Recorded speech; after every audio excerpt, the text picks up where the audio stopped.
ఇప్పుడు కేవలం 7,999 up to 10 kgs వరకు బరువు తగ్గి అధిక బరువు నుంచి వచ్చే ప్రధాన సమస్యలను దూరం చేసుకోండి. Tenali assembly seat TDP Janasena మధ్య చిచ్చుపెట్టేలా కనిపిస్తోంది. ఇప్పటివరకు కలిసి పోరాడదామని ప్రమాణాలు చేసుకున్న నాయకులు రేపు మాపో సీట్ల ప్రకటన వస్తుందని ప్రచారం సాగిస్తున్న వేళ ఎవరికి వారే వీధి పోరాటం చేస్తున్నారు. దీంతో ఏం జరుగుతుందోనన్న టెన్షన్ మొదలైంది.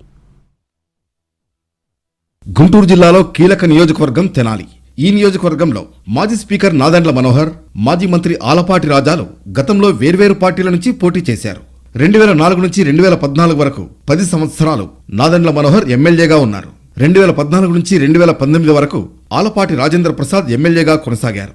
అయితే ఇప్పుడు పరిస్థితులు పూర్తిగా మారాయి. టీడీపీ జనసేన మధ్య పొత్తు కుదిరింది కాబట్టి ఈ రెండు పార్టీల్లో ఏ అభ్యర్థికి సీటు కేటాయిస్తారు అన్న చర్చ గత ఏడాది నుంచి జోరుగా సాగుతోంది. వాస్తవానికి టీడీపీ జనసేన పొత్తు కుదరక ముందు నుంచే ఇక్కడ సీటుపై పోటీ పెరిగింది. పొత్తు కుదిరిన తర్వాత ఆ వ్యవహారం మరింత ముదిరింది. ఆత్మీయ సమావేశం పేరుతో మనోహర్, రాజాలు ఒకే వేదికపై కనిపించారు. ఇంకేముంది, అంతా సజావుగా సాగుతోంది అనుకున్న దశలోనే టీడీపీ జనసేన మధ్య అగ్గిరాజుకుంది. సీటు ఆలపాటి రాజాకు కేటాయించాలని టీడీపీ వర్గాలు, జనసేనకే కేటాయించాలని మనోహర్ వర్గం పట్టుబడుతున్నాయి. పొత్తు అనేది గెలుపు కోసం పెట్టుకున్నామని, ఓడిపోతామని తెలిసినా పొత్తు కొనసాగించడంలో అర్థం లేదని టీడీపీ వర్గాలంటున్నాయి. తెనాలిలో రాజాకు సీటు కేటాయించకపోతే ఓటమి ఎదురవుతుందని, అలాంటి ఎన్నికల్లో తాము పనిచేయాల్సిన అవసరం లేదన్నది తమ్ముళ్ల మాట.